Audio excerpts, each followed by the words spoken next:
I have always known that science is the only reliable way to distinguish truth from fiction. 27 years of working in a food safety laboratory convinced me of this. Every day, my latex gloved hands analyzed food samples for toxins, pesticides, and heavy metals. Every day, I saw the difference between what people think is safe and what actually is. Eunice, we've got a new batch of samples coming in. Merle Hawkins, my colleague and only real friend in this lab, put a box of test tubes on my desk. He's 59, 3 years older than me, but he never let me forget that I was, as he says, younger. Organic produce from that farmer's market again? I asked, looking at the labels. Yes, it is. After last year's poisoning, the department requires us to check their products every month. I nodded, putting my personal thoughts aside. At least here in the lab, everything had clear rules and procedures, unlike my family life. My phone vibrated in the pocket of my lab coat. I pulled it out, glancing back at the door. Our supervisor hated it when we used our personal phones while working. A message from Floyd, my 37-year-old son, popped up on the screen. Mom, Darnell says you sent Quentin candy again. We asked you not to. I sighed, putting the phone down without answering. Darnell, my sister-in-law, was convinced that sugar was a poison, as was wheat, milk, and seemingly almost any food that brought joy to a child. Problem? Asked Merle as he prepared the spectrometer for a new batch of tests. My sister-in-law has found another excuse to accuse me of poisoning their son. Merle rolled his eyes. He'd heard my stories enough to form his own opinion of Darnell Terwilliger, a young woman who thought 2 years of blogging about natural health made her an expert equal to doctors with 30 years of experience. What is it this time? Did you give him a gluten cookie? Merle joked, but his voice was irritated. A chocolate bar for his birthday last week. I'm a grandmother. I have the right to treat my grandson sometimes. What does Floyd say?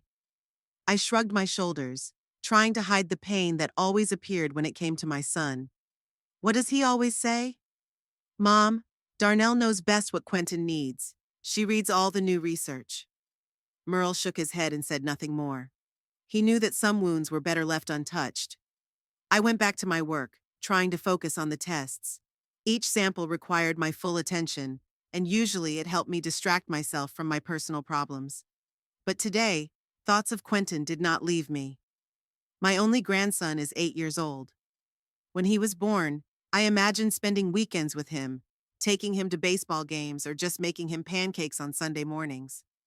I never thought that I would see my own grandson only on a schedule agreed upon via text message and always with strict restrictions. Don't give him anything with wheat.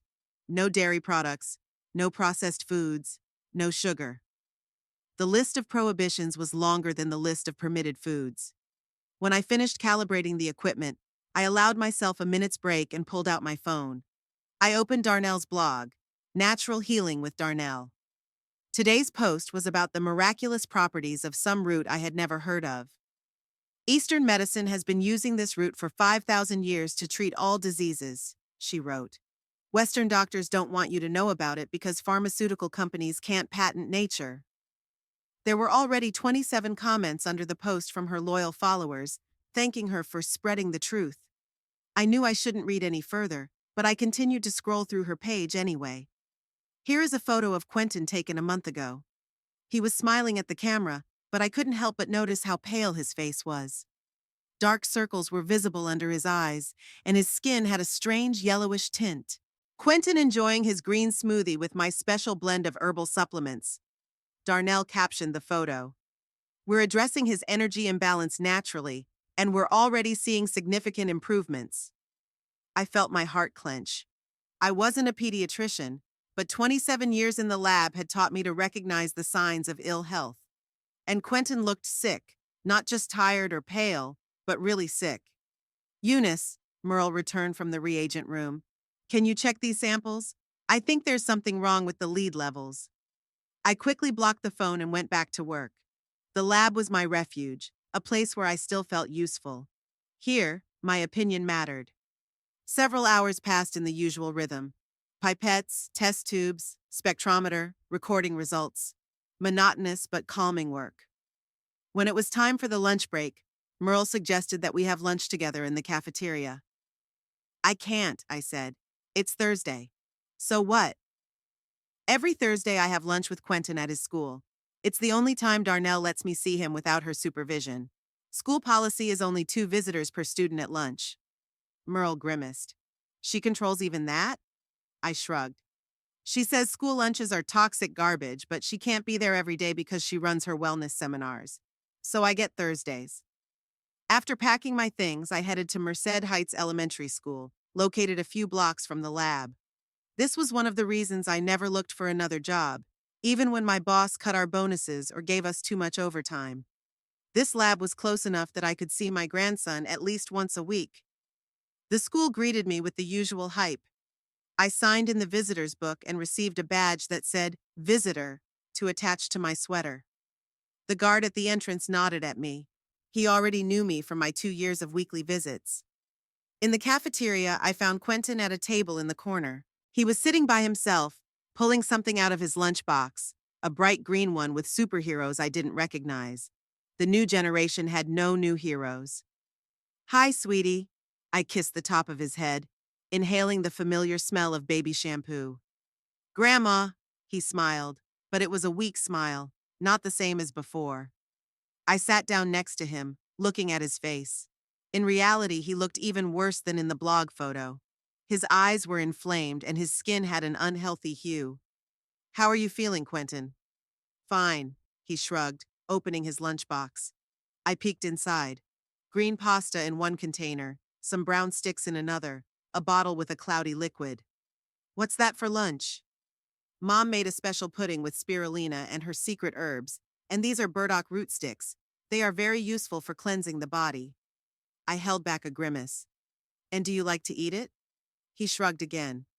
My mom says it will make me stronger. I unpacked my own lunch, a simple turkey sandwich and an apple. Quentin looked at my sandwich with longing in his eyes. Do you want a piece? I asked, even though I already knew the answer. I can't. My mom says bread makes my brain slow. I wanted to tell him that this was nonsense, that millions of children eat bread and learn just fine, that dietary restrictions can be more dangerous than any gluten. But I held back. The last time I expressed doubts about Darnell's natural treatments, Floyd banned me from seeing Quentin for a month. How are things at school? I asked, changing the subject. Quentin reluctantly picked at his green pudding. It's okay. I fell asleep in math yesterday and the teacher said she'd write a note to mom and dad. Do you sleep badly at night? Sometimes my stomach hurts, and sometimes I have scary dreams. I nodded, trying not to show my concern. Have you told your mom about this? Yes, she gives me a special tea before I go to bed. It's bitter, but my mom says it drives away evil spirits. I felt my heart clench. Quentin looked exhausted, and I doubted that the special tea was helping him. But what could I do? Darnell controlled every aspect of his life, and Floyd supported her in everything. What do you do on the weekends? I asked, hoping to hear something about normal childhood activities. Playing with friends, sports, cartoons. Mom is taking me to her new detoxification seminar. She says I'm going to be her assistant and tell people how her special supplements help me get rid of my focus problems. I gritted my teeth. Darnell was using her own son as a living advertisement for her dubious theories. A year ago, Quentin's teacher had suggested that he be tested for ADHD, but instead of consulting a doctor, Darnell declared it was a made-up disease created by pharmaceutical companies and began her own natural protocol of treatment. The rest of the afternoon was spent talking about new superheroes in video games, which Quentin was allowed to play only 15 minutes a day because the screens emit toxic energy. When the bell rang, I hugged him goodbye, feeling his ribs protrude under his thin t-shirt. I'll see you next Thursday, okay? I tried to sound cheerful. You promise? His eyes held a hope that broke my heart. I promise. I always come. You know that. He nodded and ran off to his classmates, but more slowly than an 8-year-old boy should run. As I walked back to the lab, I couldn't stop thinking about his pale face, the dark circles under his eyes, the way he looked at my plain sandwich. Quentin didn't look like a healthy child. He looked like someone who needed real medical attention, not secret herbal mixtures. I knew I had to do something, but what? Darnell had convinced Floyd that conventional medicine was a conspiracy. Every time I raised concerns, I was accused of being stuck in outdated views and not understanding the holistic approach to wellness. At one point, I even considered contacting social services, but Merle talked me out of it. Without concrete evidence of danger, you'll just turn your whole family against you, he said. And he was right. I could have lost even the limited access to my grandson that I had now. When I returned to the lab, Merle was waiting for me with a new batch of samples. "How's the kid?" he asked, not looking up from the microscope. "It's getting worse. He looks exhausted, and she's feeding him some herbs I don't even know." Merle looked up from the microscope. "Maybe you should talk to your son, not with Darnell but with Floyd, in private." I shook my head. "He doesn't listen. To him, Darnell is an expert in all things health. He says her blog has 15,000 followers and they can't all be wrong." 15,000 people can be just as misguided as one, Merle said. "I know, but Floyd?" I trailed off, not knowing how to explain the complexity of my relationship with my son. Floyd had always been a mama's boy, at least until he was 25, when he met Darnell at a personal development seminar. He used to be interested in sports, ate everything I cooked, and was even going to medical school. But Darnell convinced him that Western medicine was a corrupt industry, and he abandoned his plans. Now he worked as a civil servant in the city planning department, returning home after work to a wife who ate only live food and considered vaccines government experiments. And this is the same woman who now oversees my grandson's health. "You know," Merle said, turning back to the microscope, "if you ever want to, I could take a look at those herbs she's giving the kid. I have a friend at the county toxicology lab." I nodded, grateful for the offer, but not sure how I could possibly get samples of Darnell's secret mixtures. She never left them unattended. The rest of the day was spent in the usual laboratory procedures. I was testing pesticide levels in organic apple samples when my phone vibrated. It was a message from Floyd. "Mom, Darnell says you gave Quentin candy at school today. We talked about it. His body can't process refined sugar." I looked at the screen in surprise. I had given Quentin nothing but hugs. But it was useless to argue. In Floyd's eyes, if Darnell said something, it was the truth. "I didn't give him any candy," I answered simply. A few seconds later, the answer came. "He confessed when he got home. Why are you making him lie?" I sighed heavily. Here's how it worked. If Quentin had any symptoms, headaches, nausea, fatigue, it was because I was secretly giving him forbidden food. Never because of Darnell's dubious herbal mixtures. "Floyd, I am seriously concerned about Quentin's health. He looks exhausted. Maybe we should take him to the pediatrician?" The answer came almost instantly. "We have a naturopath. He says Quentin is going through a natural cleansing process. If you read the research Darnell sends you, you'd understand." I didn't answer. There was no point. All my words were being twisted and used against me. I was a toxic grandmother who didn't understand the new health paradigm. I was a threat to Quentin's clean diet. I was an obstacle to his optimal well-being. When I returned home that evening, my empty house greeted me with silence. A photo of Quentin, taken when he was 3 years old, was on the mantelpiece. His cheeks were rosy then, his eyes bright, his smile wide.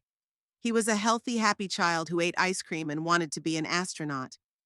Now he was a pale shadow of that child, enslaved by his mother's dubious beliefs and his father's thoughtless support. I sat down on the couch, feeling helplessness flood me. The distance between us was growing, not only the physical distance that Darnell had established with her strict visitation rules, but also the emotional distance that appeared when Quentin began to repeat her words about junk food and toxic drugs. How long will it be before he fully believes that his grandmother wants to harm him? How long will it be before he refuses to see me, just like his father refused to see his father? I picked up my phone, opened the photo of Quentin from Darnell's blog, and zoomed in on it, staring at his face. My heart was sinking with fear for him, but I didn't know what to do. I didn't know how to bridge this distance, which was growing larger every day. My environment in the lab is hardly cozy or bright. White walls, fluorescent light, metal surfaces of the tables. But this is my place, where everything is logical and substantive. There is no room for nonsense about energy imbalance or aura cleansing. Science reigns here, not the fantasies of influencers. Friday promised to be calm. Most employees took the day off, taking advantage of the long weekend because of the upcoming holiday. But I decided to work. At home, there was nothing waiting for me anyway, except an empty fridge and a steady stream of promotional offers from alternative healers on Darnell's blog, which I kept following despite all my good sense not to.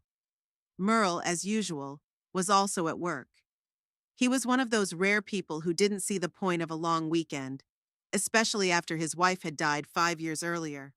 It seemed to me that we had both turned into laboratory ghosts, existing in a world of test tubes and analytical data, detached from ordinary life. "Good morning, Eunice," Merle greeted me as I entered the lab, carrying my worn leather briefcase and a thermal coffee mug. "Feeling young and energetic on this beautiful Friday?" His joke about my age has become a tradition between us. "I feel like I can analyze samples faster than any intern," I replied as I placed my things near my workstation. "That's because all the interns are celebrating this stupid long weekend," Merle grumbled.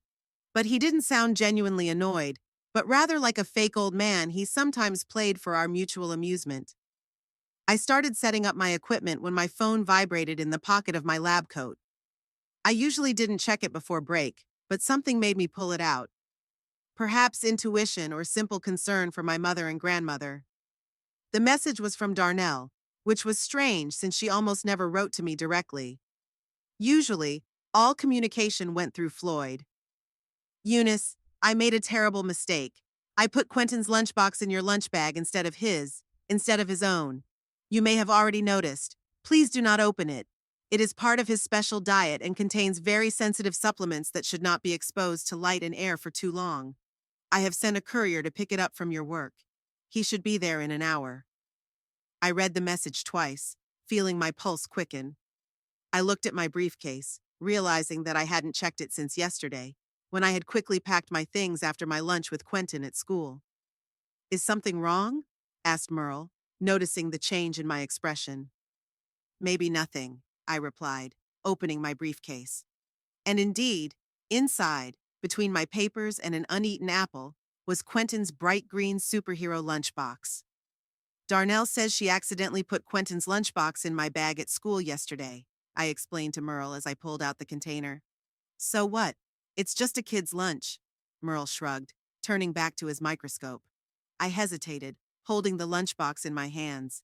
Something about Darnell's message alarmed me. Why was she so concerned that I not open it? And why send a courier instead of just asking me to bring it back? It was just a kid's lunchbox. "She's very insistent that I don't open it," I said out loud, not realizing I was thinking it.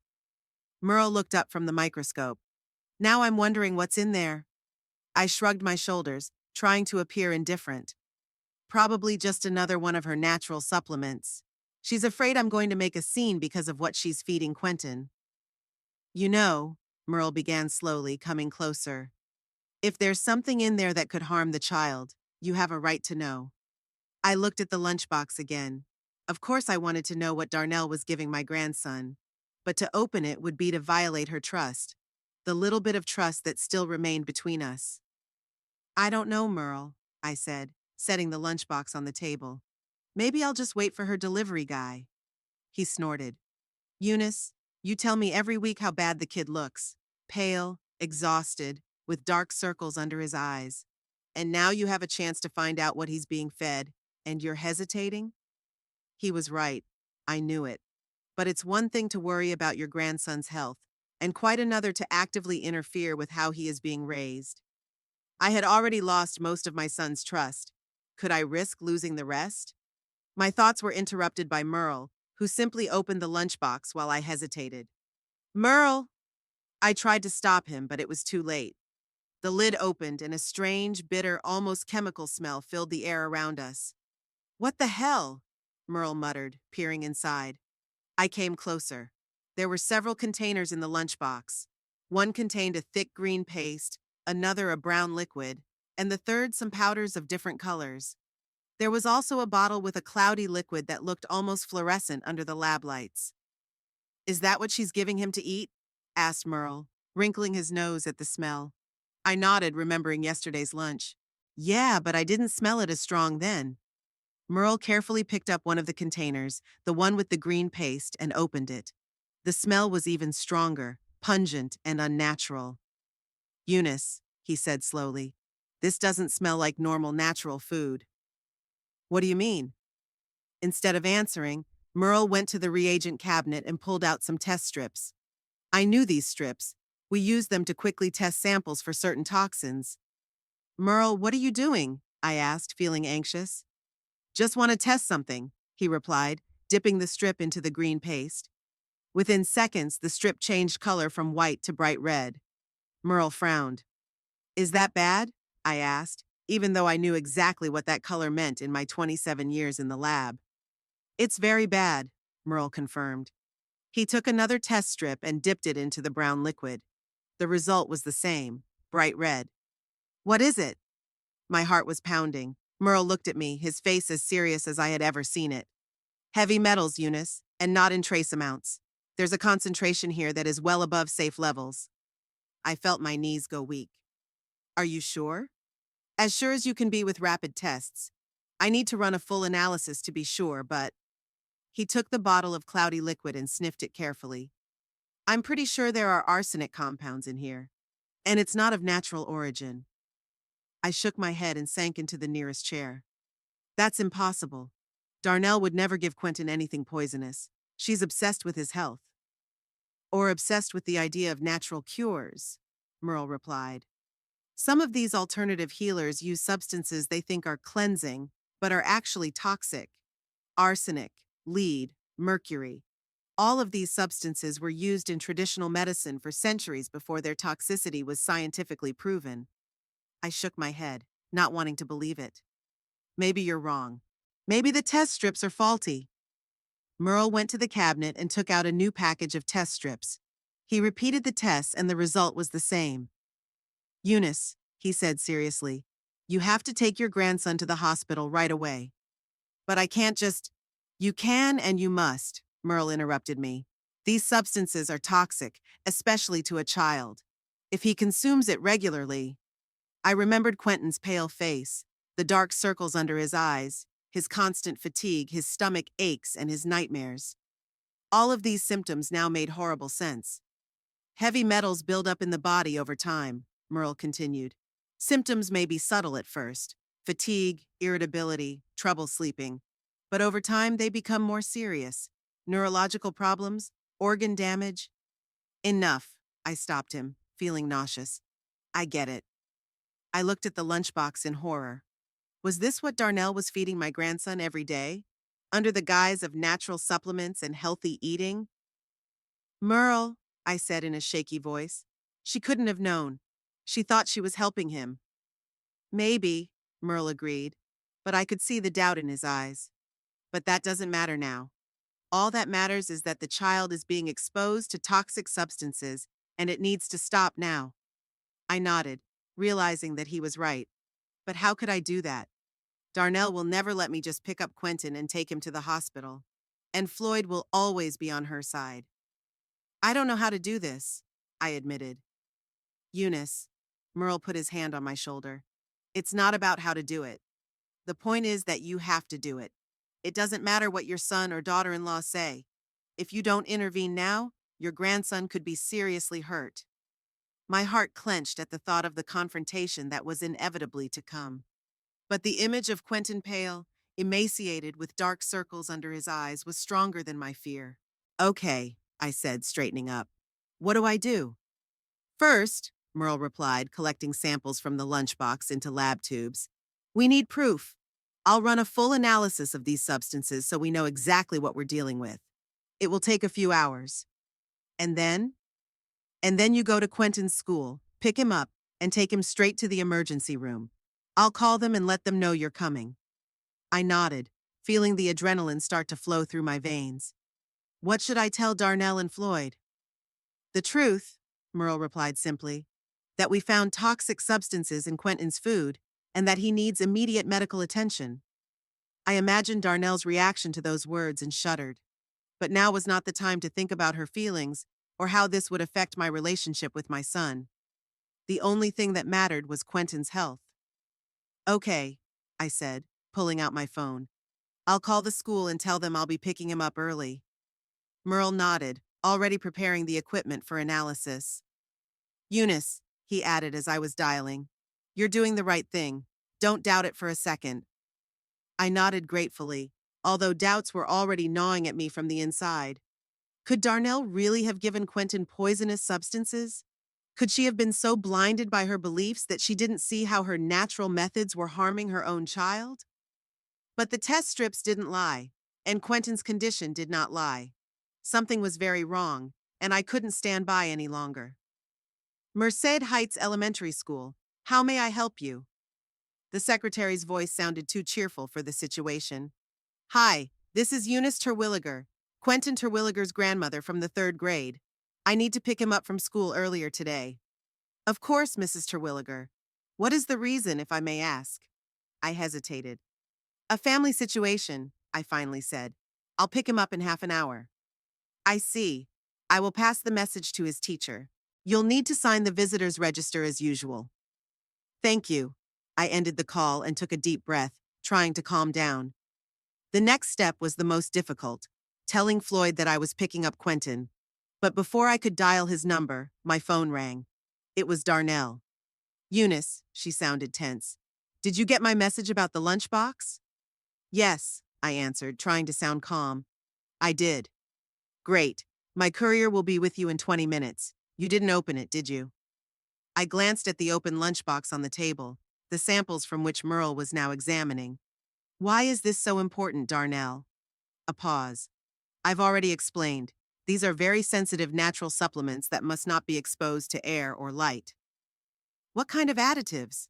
I asked, looking at the test strips, which still showed a bright red color. Another pause, a longer one.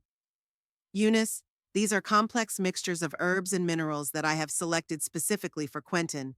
It's not something that can be explained over the phone. Try. My voice became firmer. Listen. Her tone became sharp. I don't have time for this. Just hand the lunchbox to the courier when he arrives, and don't open it. Darnell, I said, trying to control my anger. I've been working in a food safety lab for 27 years. I know what toxic substances look like. Silence. Then, what are you trying to say? I'm saying that we tested the contents of this lunchbox, and we found a high concentration of heavy metals, substances that are toxic, especially to a child. You opened it? Her voice broke into a scream. How dare you? This is an invasion of our privacy. You have no right. I have the right to protect my grandson from being poisoned, I replied, feeling my hand trembling with anger. Poisoning? She almost laughed, though her voice sounded panicked. You don't know anything about holistic medicine. These supplements are absolutely safe. They have been used for thousands of years. Arsenic and lead have also been used for thousands of years, Darnell. That doesn't make them safe. I'm not giving Quentin arsenic, she screamed. Then what exactly are you giving him? I asked. Because our tests show toxic metals in these natural supplements. Your tests are wrong. You're deliberately trying to smear me. You've always been against my parenting methods. Darnell, I tried to speak more calmly. I'm not trying to defame you. I'm trying to protect Quentin. He's sick. You can see that, can't you? He's going through a natural cleansing process. Her voice grew colder. His body is flushing out the toxins that have built up from years of poor diet and the antibiotic treatment you gave him. I have never given him antibiotics without a doctor's prescription. I was outraged. That's exactly what I'm talking about. You are blindly trusting a system that exists only to make money off of people. Pharmaceutical companies don't want people to be healthy. They want people to be addicted to their drugs. I took a deep breath, realizing that this conversation was going nowhere. Darnell, I'm going to Quentin's school now. I'm picking him up and taking him to the hospital for a checkup. What? Her voice broke again. You can't do that. You have no right. As his grandmother, I have the right to take him out of school. And if his health is at risk, I have a duty to protect him. I'm already calling Floyd, Darnell said threateningly. And the school will not give you Quentin without our permission. Then I'll call the police and Child Protective Services, I replied firmly. I have proof that you are giving your child toxic substances. Whose side do you think they will take? Silence. Then, you are destroying our family, Eunice. This is what you've always wanted. No, Darnell. I want my grandson to be healthy, and right now he's not healthy. You're going to regret this, she said before hanging up. I put the phone down, feeling my heart pounding in my chest. Merle stood next to me, his face grim. She's not going to agree willingly, he said. I know, I replied, gathering my things, but that won't stop me. I'll run a full analysis on those samples, Merle said, and I'll call my friend at the hospital so he'll be ready to see you. Dr. Patel, he's a good doctor and understands the problems with alternative therapies. Thank you, I hugged him quickly, grateful for his support. Eunice, Merle added seriously, be prepared for this to be difficult. Darnell and Floyd will fight, and they may try to smear you to protect themselves. I don't care about that, I replied, feeling my resolve strengthen. The only thing that matters is Quentin. I walked out of the lab, holding one of the containers of the toxic mixture Merle had packed for the doctor. My phone was ringing incessantly. Floyd was trying to reach me, but I didn't answer. There was no time to argue. There was no time for explanations. There was only the need to act before it was too late. As I got into my car, I felt my heart break at the thought of how Quentin must feel every day, consuming these poisons. How much damage had already been done? Was it possible to fix it? And how could I not have noticed before? But now was not the time for self-recrimination. Now was the time for action. And I was ready to do whatever it took to save my grandson, even if it meant going to war with my own son. On the way to school, I tried to collect my thoughts. What am I going to tell Quentin? How do I explain that his mother, who is so obsessed with his health, is actually poisoning him? How do I explain to an 8-year-old that the special diet he is forced to follow is actually harming him? I had no answers to these questions. All I knew was that I had to get him out of this situation, and I had to do it immediately. The Merced Heights School loomed before me, a simple one-story brick building with a playground and a flag flying over the entrance. I parked here every Thursday for our lunch together. But today was different. I walked in through the main entrance, signed the visitor's log, and got my badge. The receptionist smiled at me as usual. Mrs. Terwilliger, Quentin is waiting for you in the office. His teacher just brought him in. Thank you, I replied, trying to sound normal even though my heart was pounding. In the office, Quentin was sitting in a chair, swaying his feet, which did not reach the floor. When he saw me, he smiled, but his smile was weak and his face was pale. Grandma, you came early. Yes, dear. I tried to sound cheerful. We have a special day today. He looked at me curiously. What special day? You and I are going to go to a place. This special place to check out. His face changed. Like your mom's? Where they take blood and do energy cleansing? I shook my head. No, it's a little different. It's like a doctor's office, but they're very kind and just want to check if you're okay. His eyes widened in fear. A doctor? But my mom says doctors only make people sicker. My heart was clenching with pain. Darnell had been so intimidated by his own child that he was afraid of a routine medical checkup. Your mom is just worried about you, I said carefully. But sometimes doctors can really help, especially when a person doesn't feel well. But I feel fine, Quentin replied, although his pale face and dark circles under his eyes said otherwise. I know you're a brave boy, I patted his head, but I can see you're tired, and your stomach hurts a lot, doesn't it? He nodded reluctantly. Mom says it's because my body is fighting toxins. Maybe, I agreed, but let's just check it out to be sure, okay? He looked at me incredulously but nodded. Does Mom know? I hesitated. I didn't want to lie to him, but the truth was too complicated for an 8-year-old. I talked to her. She's going to meet us there. It was a half-truth. I was sure that Darnell and Floyd would show up at the hospital as soon as they found out where I was taking Quentin. But they would not come to support me. They would come to stop me. When we left the school, Quentin held onto my hand trustingly. He was so small, so vulnerable. How could his own mother do something to hurt him? How could she not see that he was suffering? We got into my car and I helped him fasten his seatbelt. My phone kept ringing. Now it was Darnell. I ignored the call. "Where are we going, Grandma?" asked Quentin as we pulled out of the school parking lot. "To Merced General Hospital," I answered honestly. "Where they have sick people." He sounded afraid. "Don't worry," I tried to reassure him. "We're not going to the part where the sick people are. We're going to a special ward where doctors just check if everything is okay." He nodded, but I could tell he was tense. Darnell had done a good job of instilling in him a fear of traditional medicine. On the way to the hospital, I received a text from Merle. "Dr. Patel will be waiting for you in the emergency room. Show him the sample I gave you."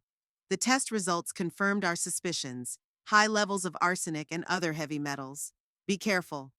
I gripped the steering wheel tighter. Now I had concrete proof. Proof that Darnell was systematically poisoning her own child under the guise of natural treatment. When we pulled up to the hospital, I saw that Floyd's car was already in the parking lot. They were ahead of us.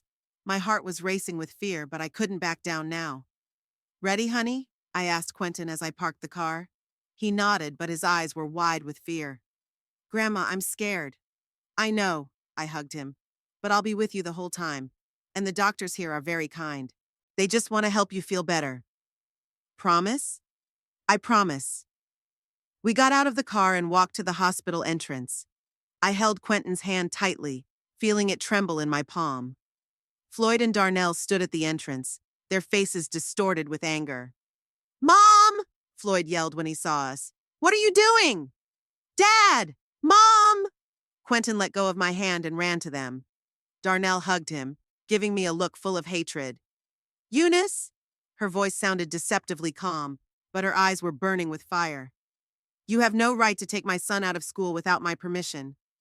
"I have the right to protect my grandson," I replied, coming closer. "Protect him from what?" Floyd interjected. "From his own mother?" "From this."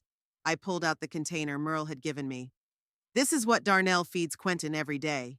This natural supplement contains toxic levels of heavy metals, including arsenic." Floyd looked at the container, then at me, then at Darnell. "What is this nonsense?" "It's not nonsense." I tried to speak calmly so as not to scare Quentin. "My colleague, a former toxicologist, did the analysis. These substances are poisonous, especially for a child." "A colleague of yours?" Darnell almost laughed. "A dinosaur like you who doesn't understand holistic medicine?" "Merle Hawkins was the chief toxicologist at the state lab for 20 years before he came to us," I replied. "That's ridiculous," Floyd said, though I could see a shadow of doubt in his eyes. "Quentin, come on." I took a step forward. "No, Quentin needs to be examined. If you don't let me do this voluntarily, I'm calling Child Protective Services right now." Floyd and Darnell exchanged glances. I could see their anger mixed with fear. They knew I wasn't bluffing. "All right," Floyd finally said. "We'll allow the inspection, but we will be present the entire time." "Of course," I agreed, relieved. That was the first step. We entered the hospital together, Quentin still holding Darnell's hand. I could feel their eyes on me, full of hatred and accusation. But that was not the most important thing. The most important thing was that we would finally get real medical care for Quentin. At the emergency room, we were met by Dr. Patel, a middle-aged man with kind eyes and a calm voice. "You must be Eunice?" he asked, holding out his hand. "Merle called me." "Yes," I shook his hand. "This is my grandson, Quentin." Dr. Patel crouched down to be on the same level as the boy. "Hello, Quentin. I'm Dr. Patel. I just want to make sure you're okay, okay?" Quentin looked at his mother for permission. Darnell nodded reluctantly, her face tense with pent-up anger. "Good," Quentin said quietly. "Great," Dr. Patel smiled. "Let's go to the exam room." We all followed him. Me, Floyd, Darnell, and Quentin. The tension between us was so thick you could cut it with a knife. But in the midst of this chaos, I felt one thing: determination. Determination to protect my grandson, even if it meant going to war with my own son. Dr. Patel invited Quentin to sit on the examination table. He started with simple questions: how Quentin was feeling, if he was in pain, if he was sleeping well. Then he proceeded to examine him, checked his eyes, ears, listened to his heart and lungs. All the while, Darnell stood by his side, her arms crossed over her chest, and her eyes full of distrust.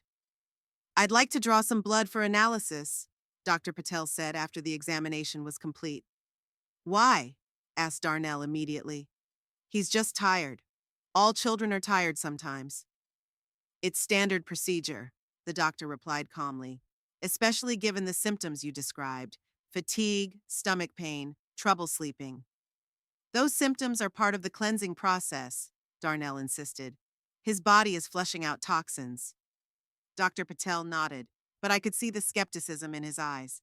"Still, I recommend a blood test. It will help us rule out other possible causes." Darnell looked like she wanted to argue further, but Floyd put a hand on her shoulder. "Let's just get the test done so everyone can calm down," he said. She reluctantly agreed. The nurse came to draw blood, and I could see how scared Quentin was. But he was brave, only flinching slightly when the needle went into his arm. "Well done," Dr. Patel praised him when the procedure was complete. "Now we need to wait for the results. It should take about an hour." "Hours?" Darnell sighed impatiently. "We don't have time for that. Quentin has an energy balancing session scheduled for tonight." "Darnell," Floyd said wearily, "let's just wait. If the tests show that everything is fine, we'll take Quentin home and my mother will apologize for her baseless accusations." He looked at me, expecting me to object, but I remained silent. I knew that the tests would show the truth. We waited in silence. Darnell checked her phone, occasionally showing Quentin her blog posts about the poisonous medical system. Floyd sat next to me, his face tense and tired. I knew that inside he was torn between trusting his wife and caring for his son. Finally, Dr. Patel returned, holding the test results in his hands. His face was serious. "I'm afraid I have some bad news," he said, looking at all of us. "Quentin's blood levels of heavy metals are well above normal. Arsenic and lead levels are particularly high. This is very dangerous." Floyd looked stunned. "What does that mean?" "It means," Dr. Patel replied seriously, "that Quentin is getting toxic substances that are building up in his body. These metals can cause serious health problems, including neurological impairment, organ damage, even death if the poisoning continues." Floyd turned to Darnell, his face pale with shock. "Darnell, what are you giving our son?" Darnell shook her head, her eyes wide open. "That's impossible. These are all natural supplements. They're safe. They've been used for thousands of years." I took out the container Merle had brought and handed it to Dr. Patel. "This is one of the natural supplements she's been giving Quentin. A colleague of mine, a toxicologist, analyzed it and found high levels of toxic metals." Dr. Patel opened the container and cautiously sniffed the contents. His face became even more serious. "This looks like a type of Ayurvedic mixture that is sometimes used in some alternative practices. Unfortunately, many of these mixtures contain heavy metals that are considered purifying in these traditions, but are actually poisonous." "That's a lie!" shouted Darnell. "You're all conspiring against me, against natural healing."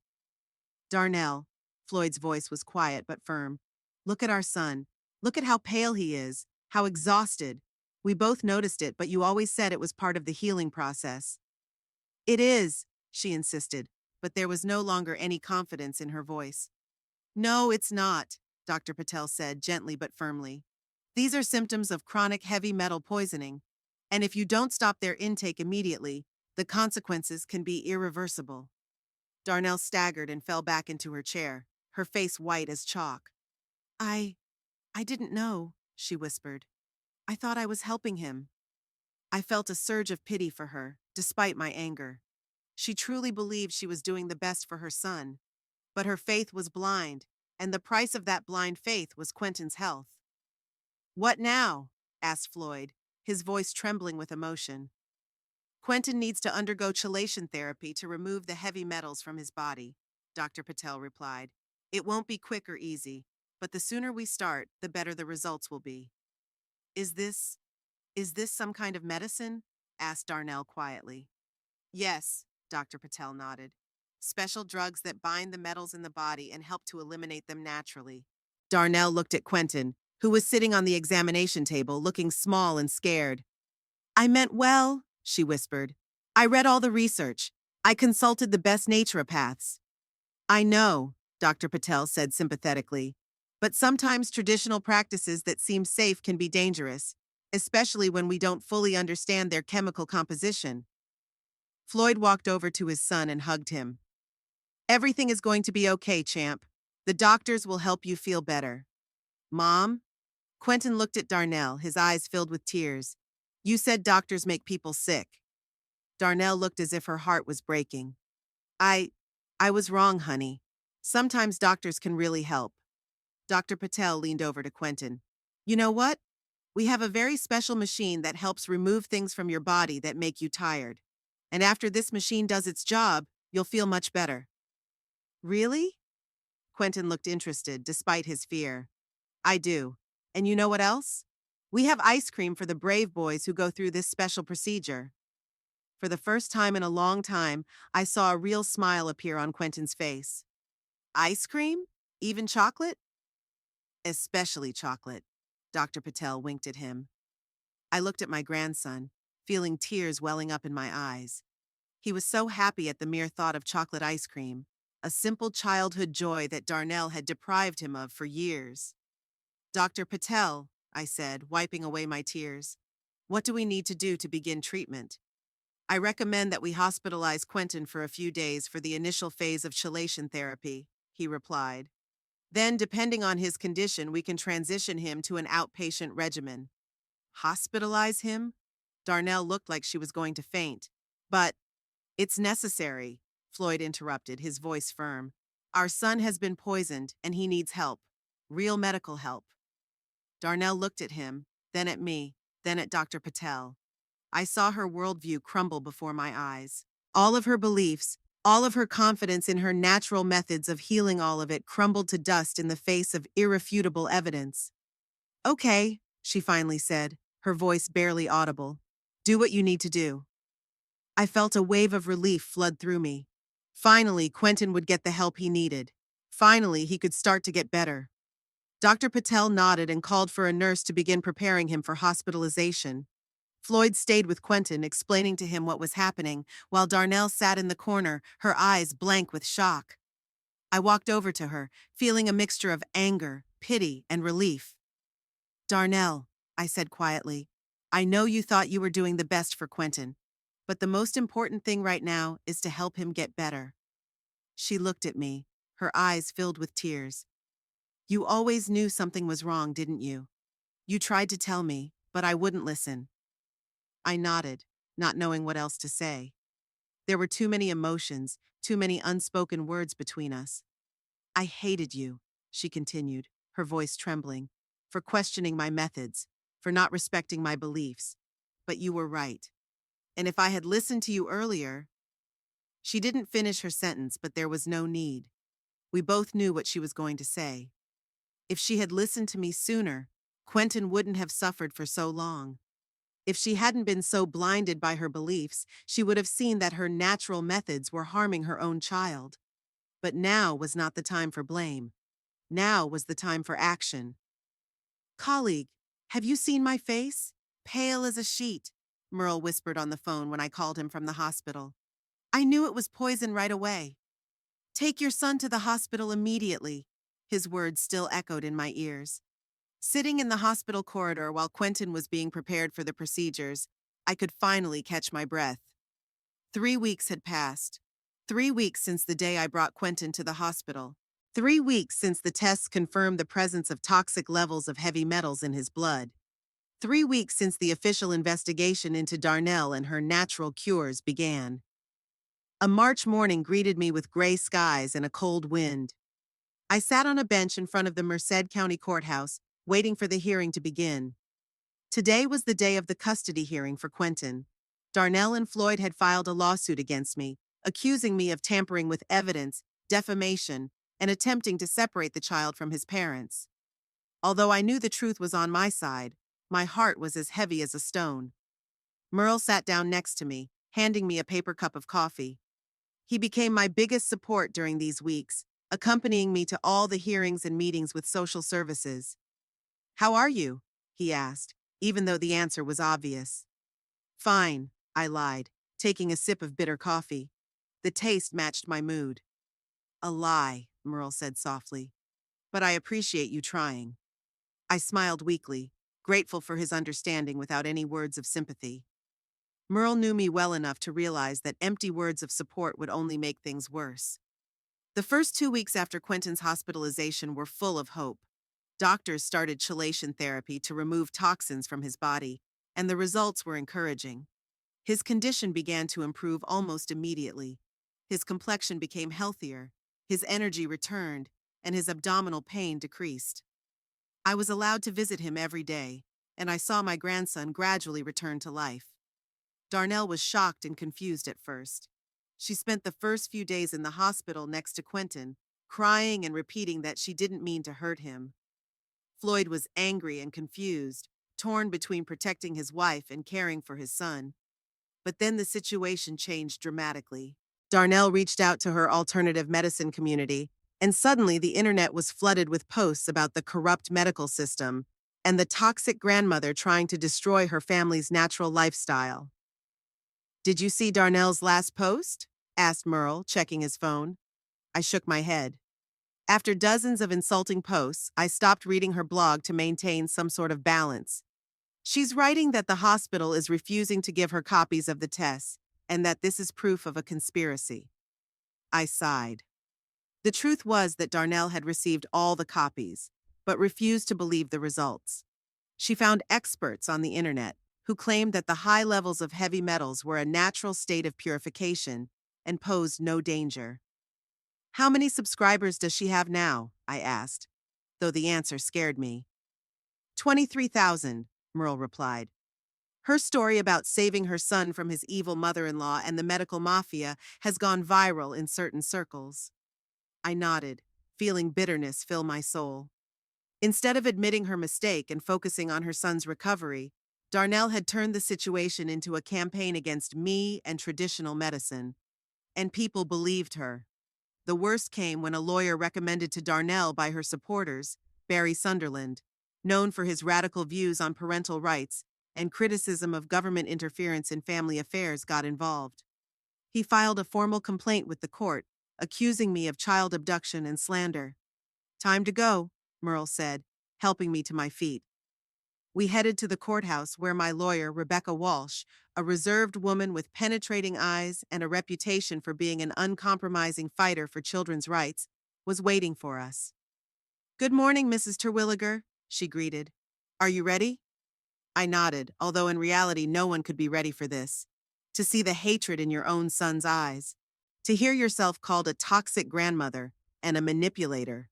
To having to make excuses for saving your grandson's life. In the courtroom, I immediately noticed Floyd and Darnell. They were sitting on the other side, surrounded by a support group of supporters from Darnell's blog, holding signs that read, "Natural treatment is not a crime," and "Return the child to the parents." Fortunately, Quentin was not present. He was still in the hospital under the supervision of doctors and social workers. The hearing began formally. The judge introduced himself. The clerk announced the case. Then Darnell and Floyd's lawyer began his speech, an emotional tirade about how I, blinded by prejudice against alternative medicine, had organized a conspiracy to take their son away from them. "Mrs. Terwilliger manipulated the evidence," Sunderland argued. "She used her connections in the laboratory to falsify test results and present natural supplements as toxic substances." I sat still, gritting my teeth. Rebecca put her hand on mine, a silent gesture calling for patience. When it was our turn, Rebecca was ruthless in her accuracy.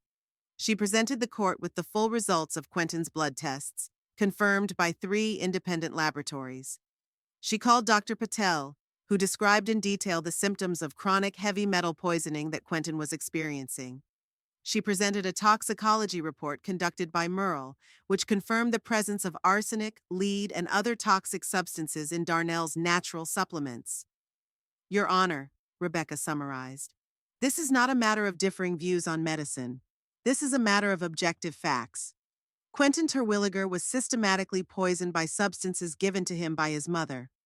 Without the intervention of Mrs. Eunice Terwilliger, the consequences could have been fatal. The judge listened carefully to both sides, asking questions from time to time. When all the evidence had been presented, he adjourned to make a decision. In the courtroom corridor, I stood by the window, looking out at the gray landscape of Merced. I could feel the eyes on me, hear the whispers behind me. Darnell's followers had turned me into a monster, a symbol of everything they fought against. Big Pharma, the medical mafia, a system that takes children away from their parents under the pretext of safety. Floyd came up to me, his face distorted with anger and pain. He looked older than I remembered, with new wrinkles around his eyes and gray in his hair. "Mom," he said quietly, but there was steel in his voice. "I want you to know that regardless of the court's decision, you will never see Quentin again." My heart clenched, but I met his gaze directly. "Floyd, I did what I had to do. Your son was poisoned." "Poisoned?" He almost laughed, but there was no joy in his laughter. "Darnell was giving him natural supplements to cleanse his body. Yes, perhaps some of them contain substances that your science considers harmful. But you don't understand the bigger picture." "The bigger picture?" Now I could hardly contain my anger. "Quentin was pale, exhausted, and constantly sick. Is that your bigger picture?" "You've always been like this, Mom," Floyd continued, ignoring my question. "You always thought you knew best, always trying to control my life, and now my son's life." "I was trying to save your son." My hand was shaking as I pointed at him. "Look at the test results, Floyd. Look at Quentin now that he's been properly treated. He's a different kid." Floyd shook his head, his eyes cold. "You have destroyed our family. You've embarrassed Darnell in front of her entire community. You made our lives a nightmare, and for that, I will never forgive you." He turned and walked away, leaving me standing there shaking with pain and anger. Merle, who had been watching the conversation from a distance, came over and silently hugged me by the shoulders. No words were needed. We both realized that the break was final. When the court resumed, the judge announced his decision. Based on the medical evidence and expert testimony, he found that Quentin did indeed suffer from chronic heavy metal poisoning due to the natural supplements Darnell gave him. However, he also ruled that there was no evidence of intentional poisoning. Darnell genuinely believed she was helping her son. "In light of these circumstances," the judge continued, "I order that temporary custody of Quentin Terwilliger be transferred to Child Protective Services pending a full investigation. The parents are allowed regular supervised visits. In addition, I am issuing a restraining order against Eunice Terwilliger, prohibiting her from having contact with the minor until further order of the court." I felt my heart stop. A restraining order? I am forbidden to see my own grandson, whom I tried to save? "Your Honor," Rebecca stood up. "My client acted solely in the best interests of the child. It was thanks to her intervention that the poisoning was discovered and stopped." "I understand your argument, Ms. Walsh," the judge replied, "but I also have to take into account the tensions between the parties. For the time being, the best thing for the child is to limit contacts that could exacerbate the conflict in the family." I sat there, stunned by the decision.